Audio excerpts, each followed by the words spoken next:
Okay, now we are on live also. So please be aware of that. And we will get started with the chanting invocation. And Anu, I request you to do the invocation first. Om Sahana Vavatu Sahano Bhunaktu Sahaviryam Karavavahai Tejasvinavadhitamastu ma Vidvishavahai.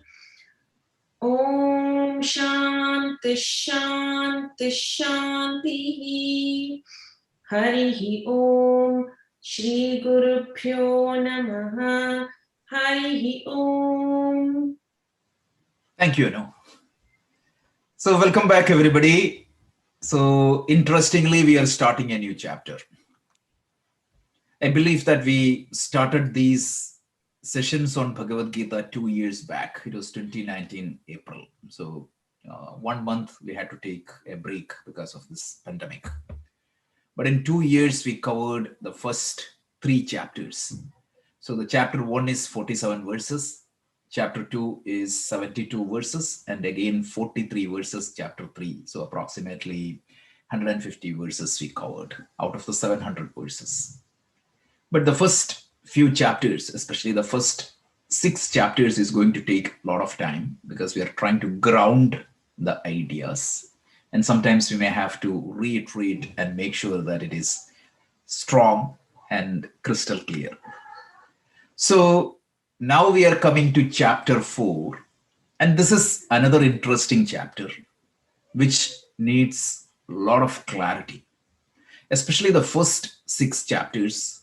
No, the entire Bhagavad Gita needs a lot of clarity. It's not 18 isolated topics. Every topic flow from one topic to the other.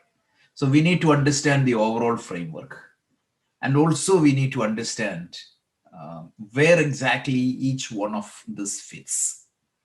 So today, what I propose to do is just do a context setting where we are, what we covered so far, and any doubts you have, we can just clarify that and probably get started with one verse and then systematically go through this chapter. I would say out of all the chapters, this chapter 4 and 5 seems to be the most difficult chapters to understand. So I'm not discouraging you, but this is very important to understand these chapters. It is very important to understand these chapters also. So probably then we can request Anu to do some chanting of the entire chapter so that we can get a head start. So this is what I propose to do. And any questions now onwards, please feel free to ask then and there itself. Let's make sure that clarity is the primary focus. So with that, let's get started. And especially please be careful in that first 15 minutes what I'm talking. I'm just trying to ground where we are and try to make you understand very clearly the benefit of the Gita, why and what and how one should study the Gita. That's very important. So what is Bhagavad Gita? Bhagavad Gita, why somebody should study Bhagavad Gita in this 21st century? If you look at historically, if it is just talking about a story or an incident between a civil war happened 5,000 years back, what is the relevance of studying that book right now here in 21st century? Only people who are curious about some history might be studying about it. So what we need to understand why we are studying this Bhagavad Gita. So beginning of every chapter, I try to approach this from different angle. So beginning of the 3rd chapter, we had this very similar discussion from a different angle. So today I'm proposing to do that in a very different angle, but it is the same idea. So if you really look at your life here and now, when you look at, you don't have to look at Arjuna, you don't have to look at anybody else, just look at your own life. The life itself is a battle. If everything is happening exactly you want, in the way you want, and that is impossible. If you're born, struggle is part and parcel of your life. Sometimes it could be physical, sometimes it could be intellectual, sometimes it would be social, and sometimes it would be emotional. It doesn't matter what it is, but there are struggles. So when you face this life, right now it is okay for you and me. But sometimes it is very hard. It is very hard to face certain situation. I personally know this because I've been talking with one person whose 16-year-old child was admitted in the hospital with a very critical condition. So this type of struggles are there. Sometimes it is hard. It is impossible, almost impossible to face that situation.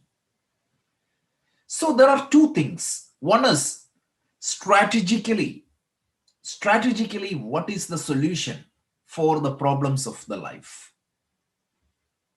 Before that, it is crystal clear that the life has problem, life had problem, life has problem right now, and the life will have problems in the future.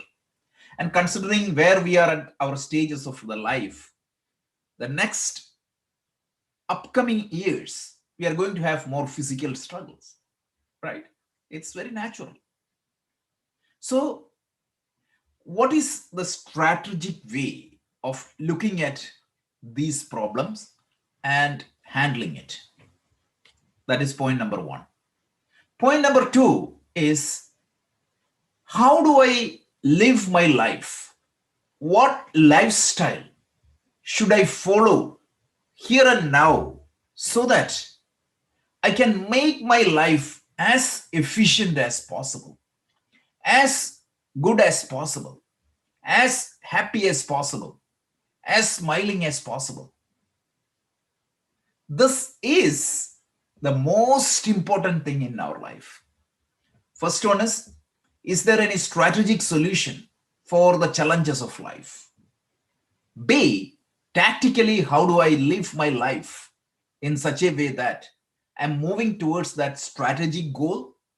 At the same time, I can make my life better. This is the need of the hour. And that's exactly the theme of the Bhagavad Gita. So the Bhagavad Gita, when you look at the Bhagavad Gita, the very word Bhagavad Gita means it is Bhagavat plus Gita. It is a song of the Bhagavan. Bhagavad Gita, Bhagavan's song. Who is Bhagavan? It is the universal intelligence. We talked about this multiple times. Bhagavan means one with Bhaga. Bhaga means the sixfold attributes in its absolute sense. The power, the knowledge, the fame, the control, everything. So the universal intelligence is known as Bhagavan. By his rules, by his laws, the whole universe operates without any issues. Look at that. Look at the way, means we talked about this multiple times in the third chapter. If somebody tells that there is no universal intelligence, it is nonsense. Just open your eyes and look around. Why around? Look at your own body. How much precise programming is done to function this body? Do you know that I was just reading? Our body has a clock. That clock with some programming determines when the cells has to degenerate and when the cells has to die off. If something happens there, that's the cancer happens, right? And it's so brilliantly programmed. It cannot be otherwise. And that is why it is known as a cosmos, not a chaos. It's well-defined, programmed rules are there in every part of the universe. It is perfectly intelligently put together. Why the car is running so beautifully?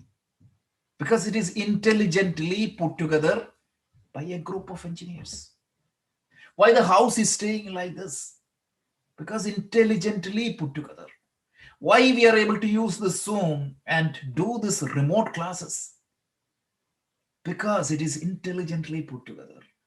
So the one who put together this universe in this beautiful manner, where even the entropy, which is the measure of disorder, is part of the order, that Bhagavan has given us a set of instruction to live our life efficiently with two goals. One is a strategic goal by which you can get out of all the sufferings. And then there is a tactical goal by which a lifestyle is given so that you will go near towards the strategic goal. And at the very same time, you make your life more efficient and contented and spiritual. So these two topics in the Gita is known as Brahma Vidya and Yoga Shastra. So what is Brahma Vidya? Gita tells, let me bring you to this dream analogy, the Swapna Drishtanda in the Vedanta. So when you are in a dream space and dream time, see, you are perfectly conscious of that world. Imagine that you had a dream. You are perfectly conscious of that world. You're interacting with other people. And suppose somebody asks you, who are you? You will say that I am the dream body, dream mind combination. I will have zero doubt. And for me, that's a reality. As long as I live in the dream space and dream time, that is the reality. So in the dream, there are a lot, I could face a lot of problem. I could be challenged by a lot of situations. I could be challenged. I could be troubled with a lot of emotional issues. I may have a lot of physical issues. I may have social issues. I may have pandemics. All that could happen in that dream. And is that going to put you in trouble? Of course, it is going to put you into trouble. As long as you are in that dream world, that is going to put you into trouble. And what is the ultimate solution for that problem? You need to understand that. It means that in the current state, you identify with the dream body and the dream mind. You need to understand that I have an existence beyond that dream space and dream time. And when I realize that, yes, means it is a problem in the dream world, but I survive beyond that. So that knowledge, what is that knowledge? About my own self-identity. Because up until now in that dream, my identity was with my dream body and the dream mind. And with the self-knowledge, I realized that, okay, my dream identity is temporary, even though it has its own relative existence. On the absolute level, the dream is only a portion of my whole thing. My identity is beyond that. So that is going to give me a problem, a solution from all the suffering. So that is what is known as Brahma Vidya. So just like the dream, it is not the dream. Okay, don't think that this is a dream. This is reality. This is relative reality. In the current state, I think I'm confined to this space and this time. I confined to this waking world. So the problems of the world is my problem. The corona, the pandemic is my problem. My health situation of my body is my problem. The emotional issues of my mind is my problem. The social issues are my problem. So every problem is my problem. But the scope of this problem, the impact of this problem is pretty much limited to this waking time and space. And I need to understand, I need to experience that the me, who am I? I am not this body and the mind. I am that consciousness, just like the dream. If you think about the dream, this example is very clear. I have an outside identity. So how do I gain that knowledge? It is only through knowledge you can gain that. And that knowledge is called Brahma Vidya. So in the Bhagavad Gita, the first chapter of the Bhagavad Gita, you were exposed by a typical human prototype, Arjuna. Arjuna was a typical human prototype. So through the story of this Arjuna, the human problems were introduced. So for you and me, the problem might be changing, right? I may not have a Mahabharata battle to wage, but I do have a battle with my teen. I do have a battle with my health state. I do have a battle with my work situation. I do have a battle with the pandemic. So these battles are unavoidable. So as means, I think, okay, we took care of this pandemic. I got vaccinated. Tomorrow another problems will come. And once I solve that, another problems will come. And if you think that you can be happy after solving all the problems around, that will never happen. That will never happen. So we need to find out our state of happiness here and now. So this Brahma Vidya of the Gita is going to give me my real identity so that I can be more confident. I can, with my true identity, I can face the situations better. And that is the strategic solution. So in the second chapter of the Bhagavad Gita, you get a detailed exposition, detailed analysis of your own true nature. Krishna starts the teaching. He didn't do any like sidetrack. He directly went to the final solution. So from second chapter, verse 11 to 25, you get a clear understanding about your own true nature, which is the Brahma Vidya. So that is topic number 1. And then it means, so that is good. I do have an identity beyond the world I live. But right now I am already stuck in this world. Can I escape? How do I live my life in the most efficient manner so that I can live a better life here? I can find happiness in what I am doing here. I can face the situations more effectively. So till I get that realization, what is the method or what is the lifestyle I should follow in this world? And that is the second topic of the Gita, which is known as Yoga Shastra. So Brahma Vidya is going to give you an elaborate description about your own true identity, and Yoga Shastra is going to give you an identity, means or a clear direction on how one should live his life. So this is what the two subject matter of the Gita. So in the second chapter, Krishna touches the yoga. From verse 38 to 52, Krishna gives a high-level understanding of the Karma Yoga. So if you remember, brilliant definitions are coming. Actually, 3 definitions are given, and also the whole Karma Yoga is properly explained in one verse. The second chapter, verse 47, the Karma Yoga is brilliantly summarized. Karmani evaha adhikaraha te ma phaleshu kadajana ma karma phala hedrbhuhu ma de sangostu akarmani. So that the choice or the control given to me is only in the actions. The results has some X factors which is outside of my control. So do the best, do your part best, and leave the rest to God. So this is the essence of Karma Yoga. And 3 definitions we saw. In verse 48, the first definition of the yoga was given, which is samatvam yoga uchyate. This yoga is the equanimity of the mind. And then in 50, you got the second definition. Yogaha karmasu kaushalam. The efficiency in action. So how do you say that? What is the efficiency in action? First of all, you need to have the ability to pick up what is the right action I need to perform. So we had an elaborate discussion earlier, right? You cannot do the tamasic actions. You can do the rajasic action, and you need to do the swatik action. And also, second aspect of the thing, how do you need to execute that action? You need to have this Ishwararpana Buddhi and the Prasada Buddhi.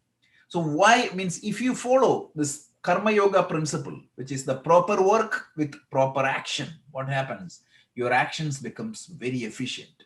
It becomes really, really fantastic results will come out of it. So that's why Yogaha Karmasu Kaushalam.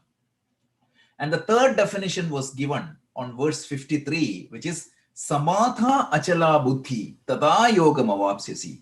When your mind get into that stable state, because the stable state, that time the yoga is attained. So this beautiful definitions were given, and the second chapter ended up with a brilliant analysis of a man of self-realization, a person who knows his true self, how he acts in the world, how he walks in the world, how he transacts with the others, how he takes the situation, and is he going to run away from the world? All those questions were answered in the second chapter. So that is the last portion of the second chapter. So the first chapter of the Gita is a problem statement. It's a universal problem statement, not Arjuna's problem statement. Arjuna is only a prototype. Through the life story of Arjuna, through the challenges of Arjuna, the human problem was discussed. So that's the second chapter, first chapter. The second chapter is a summary of the entire Gita, which talks about the Jnana, Karma, and every path of the Gita is properly talked about. And then the style is from chapter 3 to chapter 17, it is an elaboration of the topic covered in the second chapter. And then 18 is a recap. Look at the modern communication principle. I very recently attended a communication workshop, and you know what did they say? You start with telling audience what you are going to cover, and then you tell the details, and finally what you need to do? Recap. This modern communication approach is exactly followed in our original Gita. So following that principle, chapter 3, Krishna started teaching Karma Yoga in detail. In detail means the Karma Yoga was expounded in a detailed manner. What is Karma Yoga? So we talked about proper work with proper attitude. So what is proper work? We saw that, right? We said that we cannot do tamasic actions. Tamasic actions means any actions, I am the only beneficiary, but I am violating the rules of the land or laws, moral laws or the ethical laws, and I'm hurting other people. So that is tamasic actions. And one cannot do that tamasic action. And what is allowed to do is either swatik actions or rajasic actions. Rajasic actions, I would be the only beneficiary, but I would not be violating any rules of the land. So that is rajasic action. And what is swatik action? Swatik action, I may be a beneficiary, but other people are also beneficiaries. And to be very specific, the instruction was one should do Panchamahayajna very regularly. And what is Panchamahayajna? We talked about that. We talked about Devayajna, we talked about Manushya, we talked about Bhuta Yajna, we talked about Brahma Yajna, and we talked about Pitru Yajna. So taking care of the family, taking care of the other human being, taking care of the nature, and surrendering yourself to a higher ideal, and studying and propagation of the scriptures. This is the starting point. When somebody starts this, naturally he is in Karma Yoga.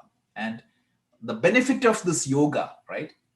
This lifestyle is, it is going to give you two results. One is called the Chitta Shuddhi, which is the purity of the mind.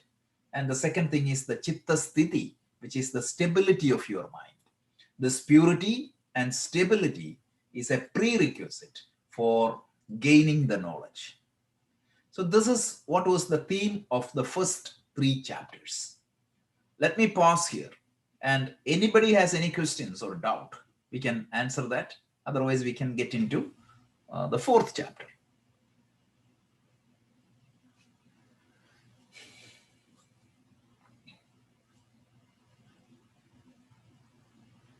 Any comments? If you have any comments also, you can please discuss.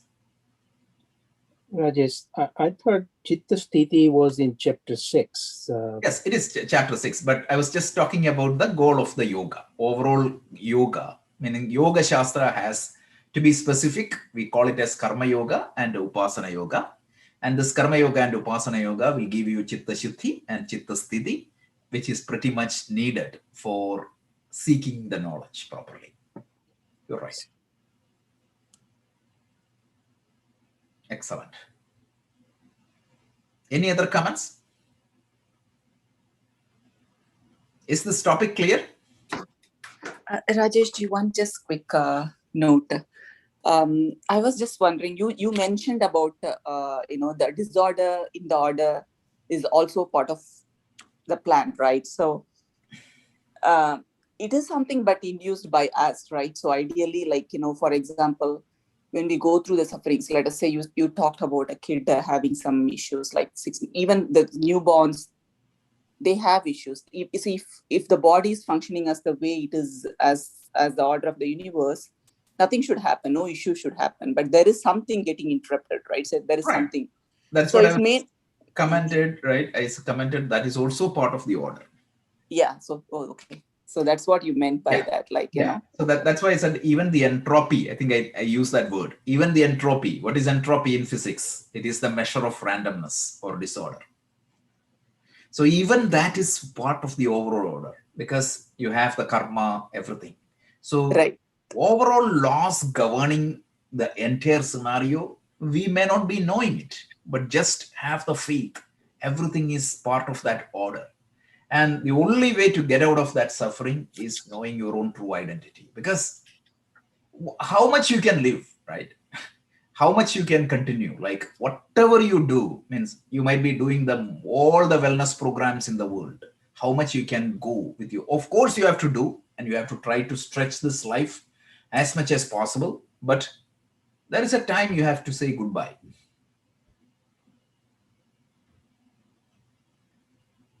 Right. Yeah. So this teaching is very important. Very important. It will help you to understand the overall scheme of things. You may not get everything, but at least you appreciate certain things, which is very important.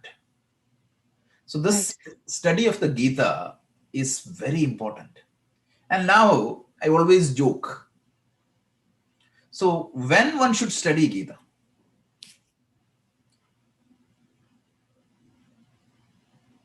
So I started studying Gita when I was in my college. So I told you the story, right? People used to ask me, any problem you have? Do you have any love failure? You have any issues? Right? So typically people think that this is only for, Swami Chinmayananda used to brilliantly quote this. He used to say that either retired or retarded people who needs to study the Gita. But suppose you buy an electronic product. When would you try to read the manual and try to put the proper operating condition? Is that at the end of the life? Or is that at the beginning of the life? Beginning of the life. Exactly. So Gita.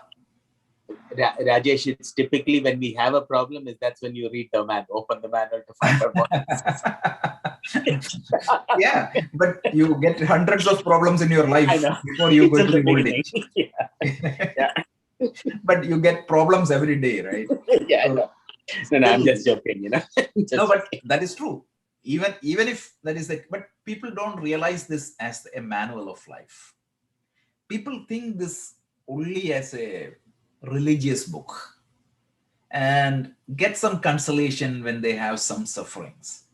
And I know one person, he used to tell me I saw a Gita with him. And I said, how often do you read Gita? He said, yeah, when I have some problems, I just randomly pick up a verse. It gives me satisfaction. That's not the purpose of the Gita. Right? And some people just some people keep their Gita in their puja room and they put flowers. And some people even do Gita Arati. What is the benefit? So that's why in the Gita Dhyanam, there is a verse. Sarvopanishato Gavo, Doktha Gopala Nandana, Partho Vatsa, Sudhir Bhokta, Duktham Gita Amritam Mahat. Gita is the milk came out of the cow of Upanishad. Suppose you got the milk. One person started praising milk. This milk is so good for health. It is wonderful. It is really can change your health completely, and keep it there. Another person start putting flowers on milk and every day do puja on milk. The third person drinks the milk and assimilate it. Why Krishna gave that example? Gita is like that milk. Mere worship of the milk, is that going to make you healthy? It has to be consumed and assimilated, digested. So some people try to consume.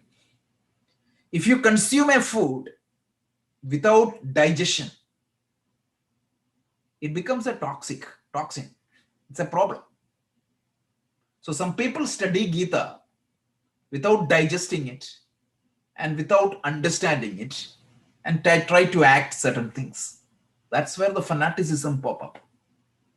So it's important that you're studying the Gita and you're assimilating the Gita. Not just Gita, any scriptures for that matter. So this is the context. Clear?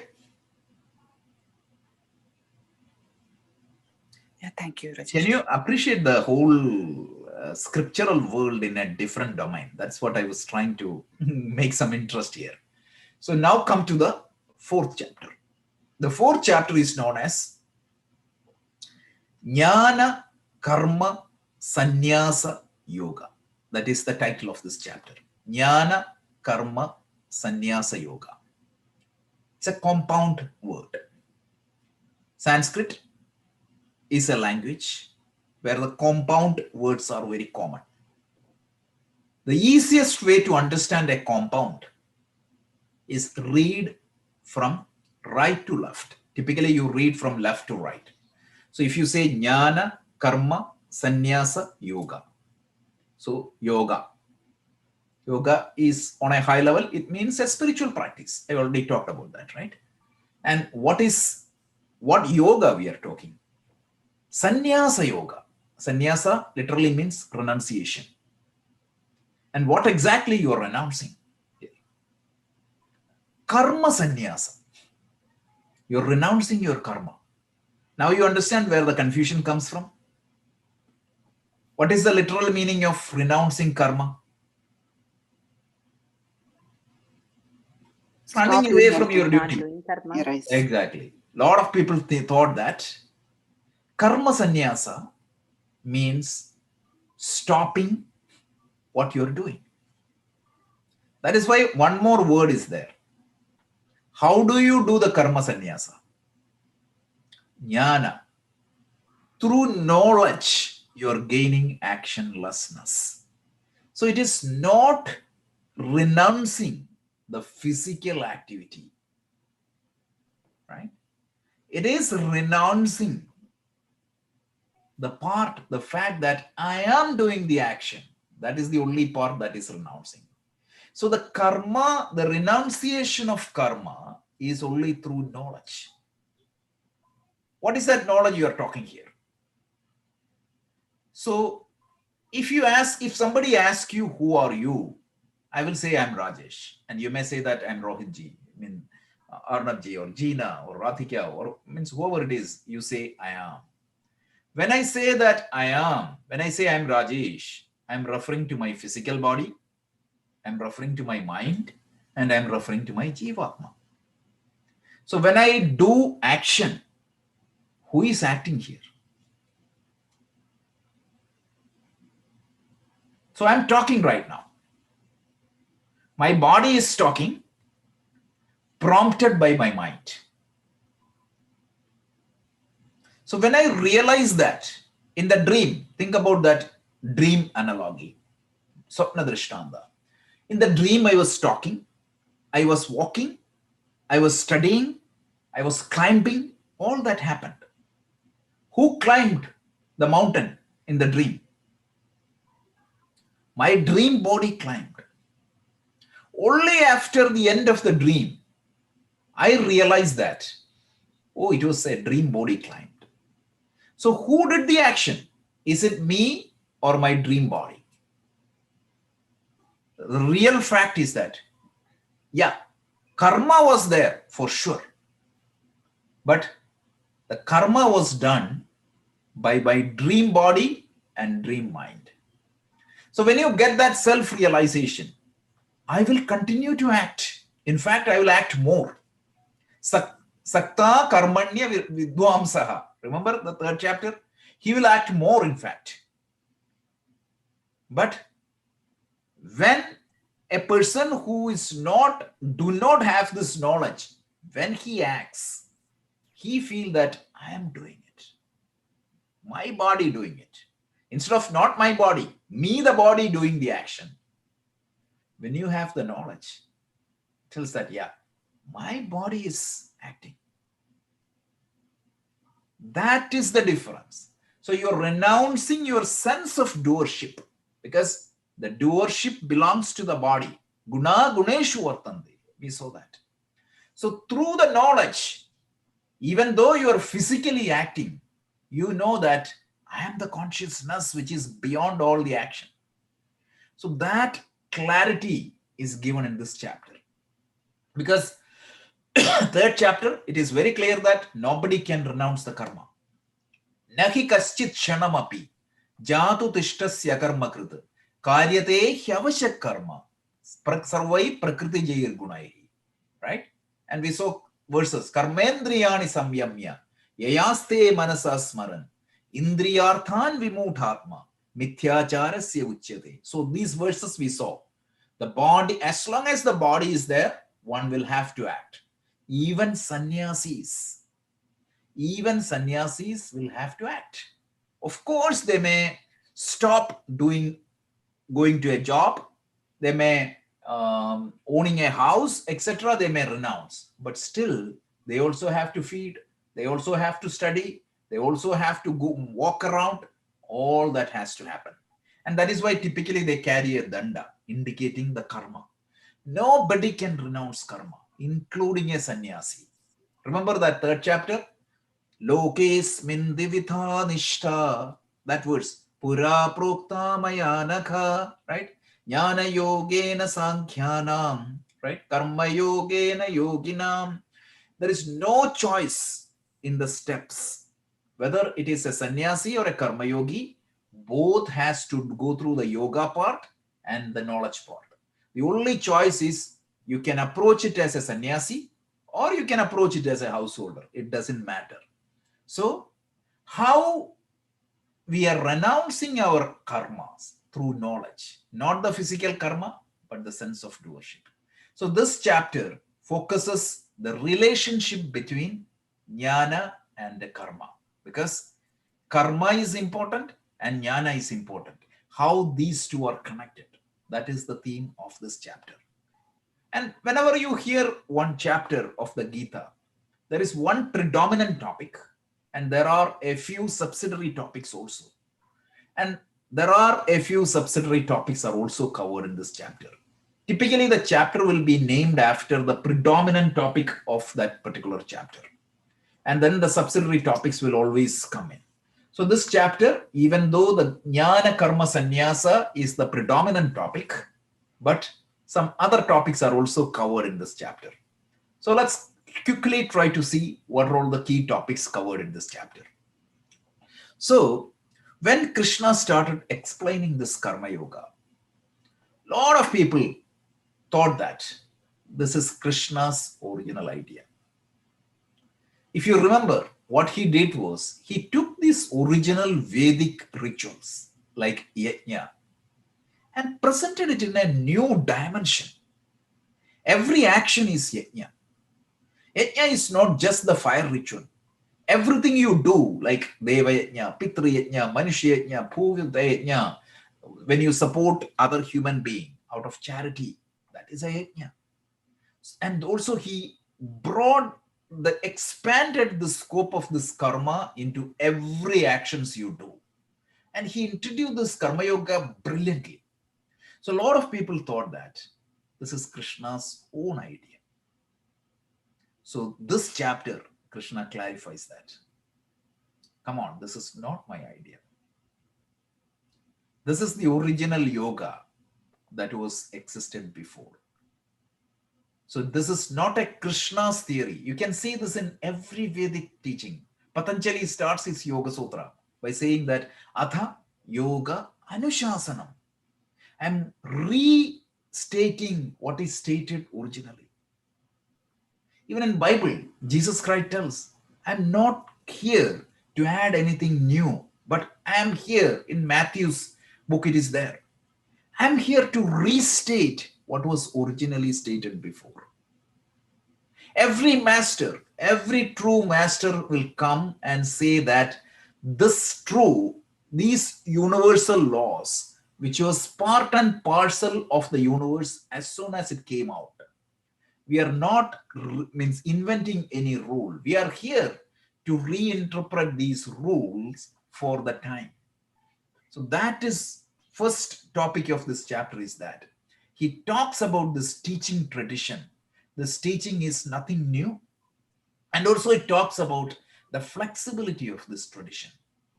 Suppose something is written in the original book and it is misinterpreted, a master can come and reinterpret. And Krishna opens up that possibility. He tells that these teachings, even though it is given at a place and time, when the time goes by, what happens? It becomes irrelevant, or at least apparently irrelevant and obsolete, because of the changing circumstances, because of the added scenarios. People started misinterpreting this. At that time to time, an intelligent reinterpretation or re-establishment of this original teaching needs to happen. And Krishna said that I am committed to that. And that is the time he introduced the concept of avatara. Avatara. So that is the second topic. So the first topic of the Gita is mainly the traditional teaching or this teaching lineage. That is the first topic. Second topic is the avatara. Means why the avatara? Why we worship certain people as avatara? And what is the significance of this avatara?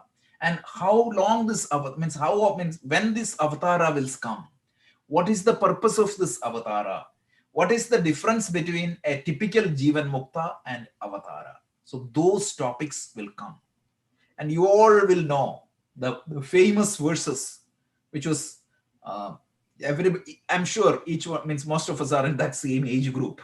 When we grew up in India as children, we all used to watch the Mahabharata TV serial, right? Most of us. So that time, this Mahabharata TV serials, the opening song has 2 verses from Gita. Remember that?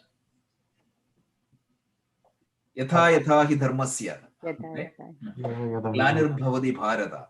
Apyuthanam adharmasya. That verses. Even though you don't know Gita, most of the people heard of these verses. 2 verses. Yes. So these verses comes in this chapter. It talks about the avatara. So this verse 1 to 11 covers 2 major topics. One is this teaching lineage, and second thing is the avatara. So from verse 12 to 23, again Krishna starts discussing karma. What is the nature of this karma? And when you say that, what is the difference between actionlessness, action, and the action means karma, vikarma, akarma, all those topics comes.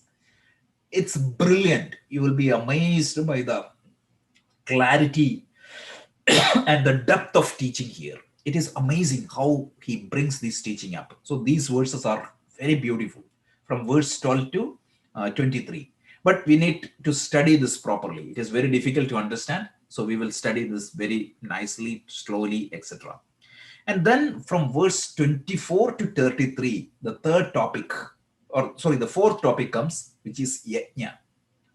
So now in third chapter, Krishna extended this yajna to all the actions. Now he extended this yajna to almost everything. When you eat food, it can be considered as an yajna. When you breathe, it can be considered as an yajna. When you sleep, it can be considered as an yajna. So how the whole life can be considered as a holistic or a prayerful life. How can you spiritualize the life in every manner? The secular work you do at home, work, the interactions you have with family, when you take care of your body, the breathing exercise, the pranayama you do, everything can be considered as a spiritual practice. In fact, this is your worship. The real worship of the God is through your actions. 18th chapter, he brilliantly summarizes this. Yat pravritti bhutanam ena sarvamidam tadam sokarmana tadarchasya siddhim vindati manavaha. That from which everything has come from, that by which everything is sustained, that unto which everything goes back. Know that God, know that reality. All your actions dedicate to Him. When you do that, what happens? You will attain the highest. So this Vedic ritual, yajna, is taken, and that is applied to the entire human life. That is the next topic. This is again brilliant. You would see the beauty, we talked about this mature understanding of these rituals and everything. So here, the rituals were taken to a huge different dimension. So that is what the topic is, 24 to 33. And from 33 to 42, Krishna talks about the knowledge, which is the ultimate solution. So this is the topics covered in this chapter. Once again, there are 5 topics, major 5 topics. The first topic is the teaching tradition or the lineage. This is not an original Krishna's theory.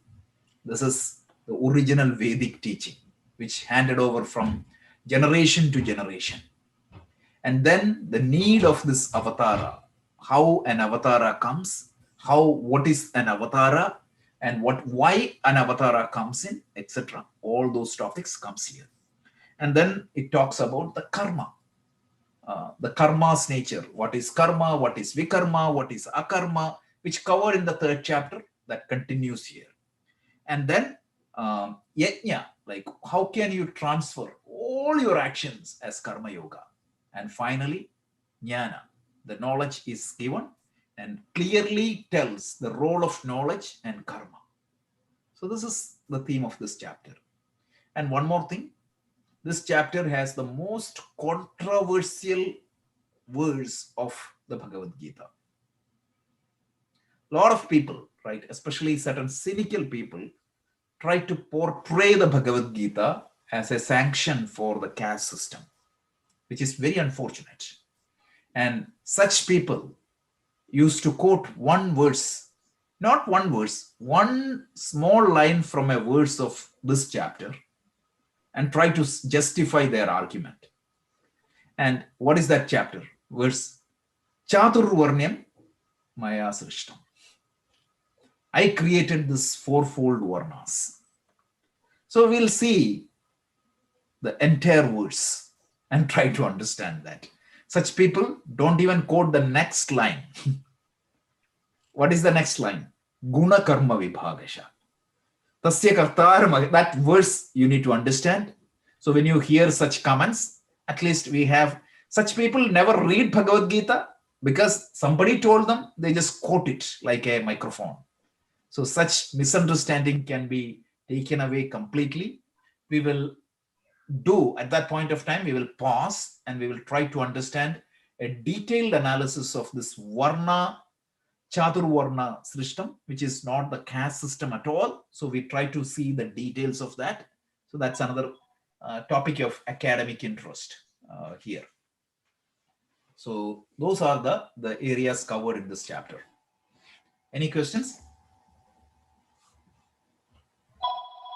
I'll bring out the important aspect of Shankaracharya's teachings also in these sessions. And thanks to Jnana and the team, Rohit ji, Rajesh Menon ji, Pradeep ji, Rathika, everybody did a contribution. So we have a good set of materials. So we can publish that also to the group. Verses and the meaning and the Sanskrit verses. Great job. Thank you very much for that. And we have Anu here. She can give you the chanting. And if we will cover 3 verses every day on the average, so please use that as your weekly study. So I was told by somebody who is a great Mahatma, if you study 1 verse of the Bhagavad Gita every day, try to contemplate upon the meaning, that's really good. It can change a lot in our life. So we are only studying 3 verses. So use the WhatsApp group if you have any questions, and try to read. If you are interested, what I can do is during this week, I can post the explanations of these verses by different masters in our group. For example, I can give what Swami Sarvapriyananda was talking about, the first few verses. What Swami Tadatmananda was talking about these verses, what Swami Chinmayananda was talking about these verses, etc. So those who want to learn, I will post this in regularly, so you can do a good study. And any doubt, because when you, now I'm ready to expose to that, because since you have the fundamentals strong, when you hear these talks, if you have any doubts, we can discuss that in our forum and make sure that all the doubts are clear. So nowadays, it means now if you put some effort, we can have a very really good understanding of the Gita, which would be really a life-saving thing for us in the future. Later point of time, we all will be really benefited because of that. Rajeshji, one quick question. Yes. Does the learning of whatever we learned, we discussed about karma yoga, will that be a good thing if we go with Patanjali's Yoga Sutra also hand in hand, if we try to understand that, or is it okay to do it after we are done with this thing? We'll start the Patanjali Yoga Sutra in September. I was supposed to start in April, but somehow because of the schedules, I couldn't do that. But in September, we will start. But Patanjali Yoga Sutra, please understand that it focuses more on the Upasana Yoga. It focuses more on the mind management, which is the 6th chapter of the Bhagavad Gita. So these are complementary things. The 6th chapter of the Bhagavad Gita is elaborated, is Patanjali Yoga Sutra. Okay, thank you. Those who understand Hindi can follow Vikrant's lecture. He's already summarizing the Patanjali Yoga Sutra on Sundays, but in Hindi.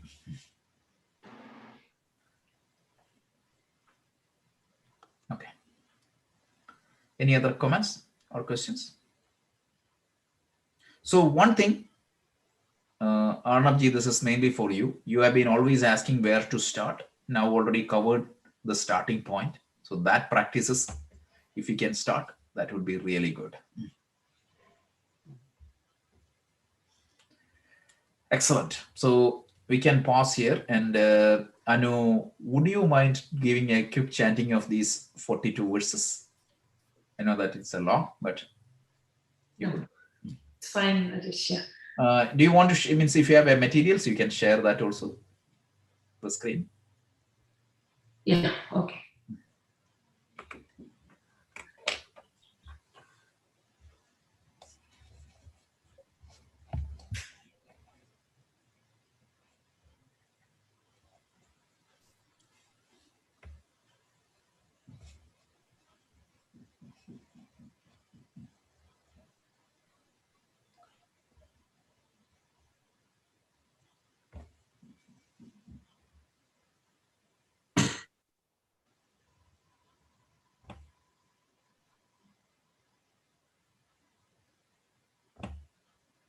By the time I know pick that up, anybody has any other questions or comments?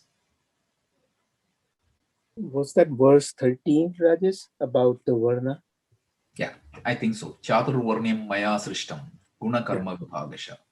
Yeah, I see. Om Shri.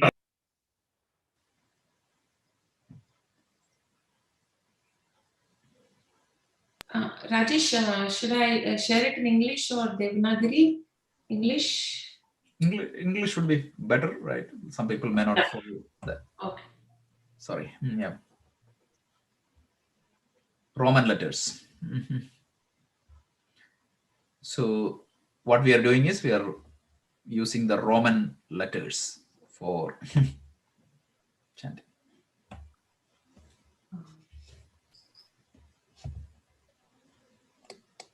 It's viewable, right? Yeah, it is.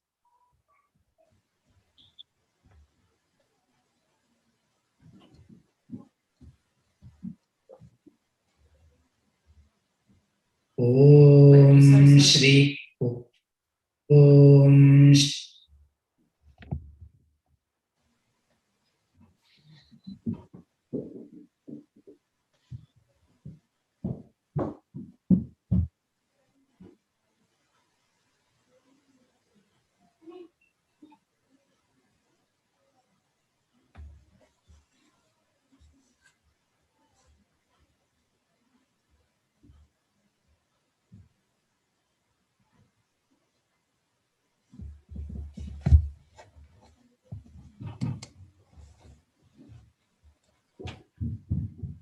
Shri Bhagavanu.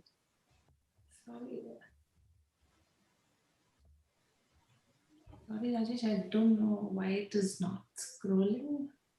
It's playing just. Anuji, actually, I have tried that too. It doesn't scroll unless otherwise they when we go listen to them. No problem. I think everybody may have their own copy. You can chant. That's all. Yeah.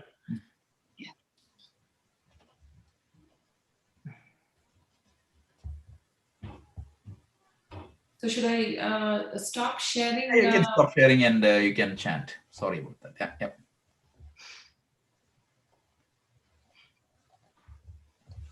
Om Shri Paramatmane Namaha Atha Chaturthodhyayah Jnana Yogaha Shri Bhagavanuvacha Imam Vivasvate Yogam Proktavanaham Avyayam Vivasvan Manave Praha Manurikshvakave pravit evam parampara praptam imam rajarshayo viduhu sakale neha mahata yogo nashtah parantapa sa evayam maya tetya yogah proktah puratanaha Bhaktosime me sakha cheti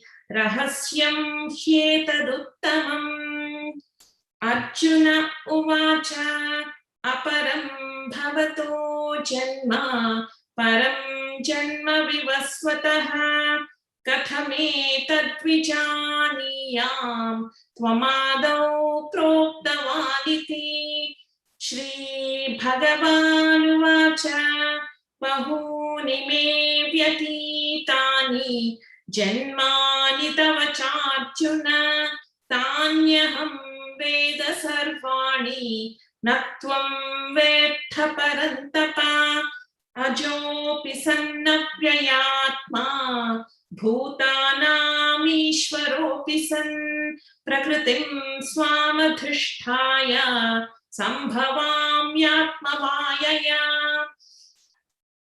Yada yada hi dharmasya glanirбhavati bharata abhyutthanam adharmasya tadatmanam srujamyaham paritranaya sadhunam vinashaya cha dushkrutam dharma samsthapanarthaya sambhavami yuge yuge Janma karma cha me divyam evam yo vetti tattvataha tyaktva deham punarjanma naiti mameti sochuna vitaraga bhaya क्रोधाः मन्मया मामुपाश्रिताः बहवो ज्ञानतपसा पूता मद्भावमागताः ये यथा मां प्रपद्यन्ते तांस्तथैव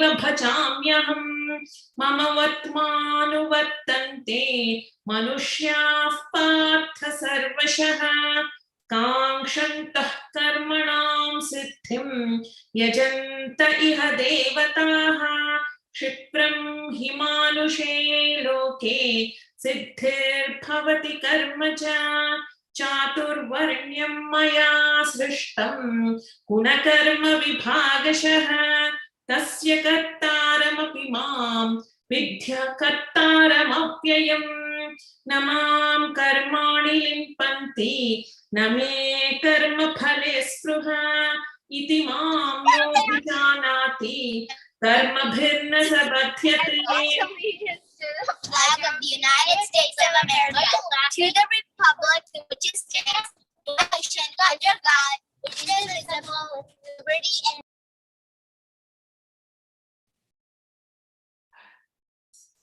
Sorry, No, that's okay. Sorry about that. That's a new norm, right? In the normal, even at work, you hear these things. That's okay. Yeah, you can continue. एवं ज्ञात्वा कृतं कर्म पूर्वैरपि मुमुक्षुभिः कुरु कर्मैव तस्मात् त्वं पूर्वैः पूर्वतरं कृतं किं कर्म किमकर्मेति कवयोऽप्यत्र मोहिताः तत्ते कर्म प्रवक्ष्यामि यज्ञात्वा मोक्ष्यसे शुभात् कर्मणो ह्यपि बोद्धव्यं च विकर्मणः अकर्मणश्च बोद्धव्यं गहना कर्मणो गतिः कर्मण्यकर्म यः पश्येत् अकर्मणि च कर्म यः स बुद्धिमान् मनुष्येषु स युक्तः कृत्स्नकर्म कृत् यस्य सर्वे समारम्भाः कामसङ्कल्पवर्जिताः ज्ञानाग्निदग्धकर्माणं तमाहुः पण्डितं बुधाः त्यक्त्वा कर्मफलासङ्गं नित्यतृप्तो निराश्रयः कर्मण्यभिप्रवृत्तोऽपि नैव किञ्चित् करोति सः निराशीर्यत चित्तात्मा त्यक्त सर्वपरिग्रहः शारीरं केवलं कर्म कुर्वन्नाप्नोति किल्बिषम् यदृच्छालाभसन्तुष्टः द्वन्द्वातीतो विमत्सरः समसिद्धावसिद्धौ च कृत्वापि न निबध्यते गतसङ्गस्य मुक्तस्य ज्ञानावस्थितचेतसः यज्ञायाचरतः कर्म समग्रं प्रविलीयते ब्रह्मार्पणं ब्रह्महविः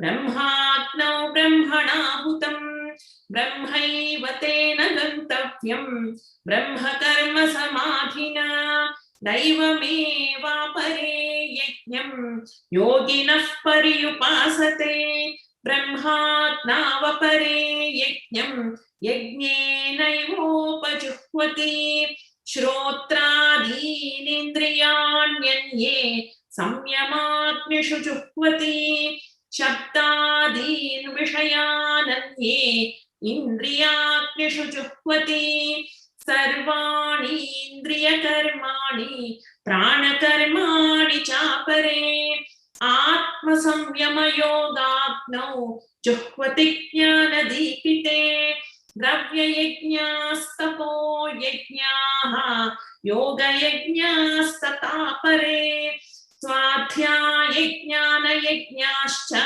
यतयः संशितव्रताः अपाने जुह्वति प्राणं प्राणे पानं तथा परे प्राणापानगतिरुद्ध्वा प्राणायामपरायणाः अपरे नियताहाराः प्राणान् प्राणेषु जुह्वति सर्वेऽप्येते यज्ञ vidaha yajnakshapita kalmashaha yajnashashtamrutabhujaha yanti brahma sanatanam nayam lokostya yajnasya kutonyah kuru sattama evam bahuvidha yajnaha vitata brahmano mukhe कर्मजान् विद्धितान् सर्वान् एवं ज्ञात्वा विमोक्ष्यसे श्रेयान् द्रव्यमयात् यज्ञात्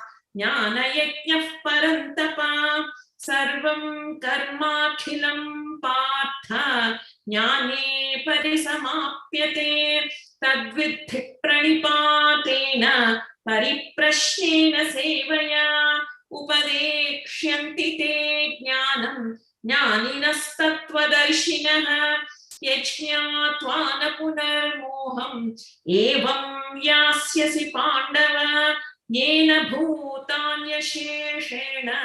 रक्ष्यस्यात्मन्यथो मयि अपि चेदसि पापेभ्यः सर्वेभ्यः पापकृत्तमः सर्वं ज्ञानप्लवेनैव प्रचिनं सन्तरिष्यसि यथैधांसि समिद्धोऽग्निः भस्मसात् कुरुतेऽर्जुन ज्ञानाग्निः सर्वकर्माणि भस्मसात् कुरुते तथा न हि ज्ञानेन सदृशं पवित्रमिह विद्यते तत्स्वयं योगसंसिद्धः कालेनात्मनि विन्दति श्रद्धावान् लभते ज्ञानं तत्परः संयतेन्द्रियः ज्ञानं लब्ध्वा परां शान्तिम् अचिरेणाधिगच्छति अज्ञश्च श्रद्धानश्च संशयात्मा विनश्यति नायं लोकोऽस्ति न परः न सुखं संशयात्मनः योगसंन्यस्तकर्माणं ज्ञानसञ्छिन्न संशयम् आत्मवन्तं न कर्माणि निबध्नन्ति धनञ्जय तस्मादज्ञानसम्भूतं हृत्स्थं ज्ञानासिनात्मनः छित्त्वैनं संशयं योगम् आतिष्ठोतिष्ठ भारत ॐ तत्सदिति श्रीमद्भगवद्गीतासु उपनिषत्सु ब्रह्मविद्यायां योगशास्त्रे श्रीकृष्णार्जुनसंवादे ज्ञानयोगो नाम चतुर्थोऽध्यायः. Excellent. Thank you very much, Anu. And brilliant verses are there. Like one verse is Karmano hyavi bodhavyam, bodhavyam cha vikarmanaha, akarmano hyavi bodhavyam, gahanat karmano gadi. Such brilliant verses are there. So we will continue our discussion next Sunday. Thank you.